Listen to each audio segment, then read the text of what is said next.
So now that you've completed step 2, we can move on to step 3. Step 3 is actually uploading images to WordPress. So in this case, we've actually got an article on the website ready to go. Obviously, in this case, we're going to add a featured image, and as there's actually an image in the Word document itself, we're going to add that image into the article online as well, actually in WordPress. So first thing is, let's start with this image that's in the content itself. So let's work out where it is. So just above one thing. Cool. So we want to just make a line just for the image itself. So the image is going to have its own line. Next, you're going to go to Add Media. And we're going to go to the images that we've compressed and renamed. And we're simply just going to upload the image to WordPress. Now we want to fill in these boxes here. The title can sometimes come over based on the file name, but in this case I'm actually going to take out the spaces, or take out the hyphens and put spaces back in. And then caption, in this case I'm going to leave it off because there's nothing to really caption. For instance, a person, or actually I could do Tayo's banking app. The alt text is very important because it's there for people who use screen readers or can't see, or people that just use screen readers in general. It's the text that basically describes the image for them. So it needs to be something that's quite descriptive. Also, the alt text, say an image doesn't load on a page for some reason, it still happens on the internet. The text is the thing. The alt text is the text that will come up to describe what image is in that place or what image should be there. It's not closely linked to SEO, but it's also very helpful to make sure things are well described, and we're doing everything possible to make the image accessible for Google, because it's going to read the alt text, and really just provide a great user experience. So the alt text should be very descriptive, and even if it's just as simple as, in this case, image of Tayo's FPOS banking app being used on a smartphone.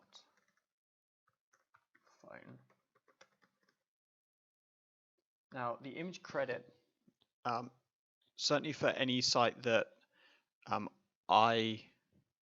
certainly any fridge site, most of the sites that I work with, I will have implemented this on here. The image credit is really important because we obviously want to give credit and let people know where the image came from. This is especially important if you're downloading the image from like a stock image place that requires you to give a credit. And this is just going to put a link underneath the image that just says where it came from, and we give the credit back to the author of the image. In this case, it's just simply Tayo because they provided the images. So we can do, and their website URL, I happen to know.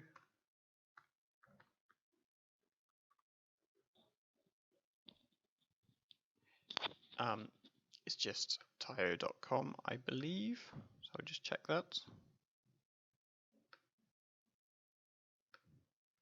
Yeah, so if you have downloaded the image from a stock photo place, you want the image credit URL to go back to the actual individual image page on that stock photo place or Flickr or wherever. You want it to go back to that page unless otherwise instructed. So yep, we've done that. In the display settings, we always want to align center. We're always going to pick the large size and or full size. In this case, I'll just pick large size, but if instructed to pick another size, pick another size. We're not going to link to anything. This image isn't going to link away to anything, but say we wanted people to be able to click this image to go to a URL, we could do a custom URL and say add their website there, but in this case we're not going to. So we've got the align center and size large, got the image credits in there, the alt text in there. The description is really just a copy of the image text, and we can insert into post. There we go. Now it's a very similar process for the featured image. We just want to upload the featured image that we're going to use. You've probably been instructed, or there's some information on what the featured image should be. Again, we're going to change the title to add spaces back in. It's one of those weird, wonderful things you have to do. The caption, we'll still put it in, even though it's not actually going to get displayed. Captions, certainly if there's people in the picture, is normally just the person's name and pretty much nothing else. The alt text, we can copy that image of who is the, and then in the alt text, if there's sort of a background, I'll describe a bit of the background. For instance, in this case, sitting down on a chair with the company logo behind him. You don't need to put full stops at the end of this, so we can just copy that alt text. See what I've done in the alt text is I've really described, given a bit of background on the image as much as just saying who's in the image. Maybe give a bit of extra background, like he's sitting down in front of the logo. Copy that to the description. Again, photo credit in this case came from Tayo, so we can just pop that in there, and we can set the featured image. So now if we look at the article, we'll just save the draft in this case.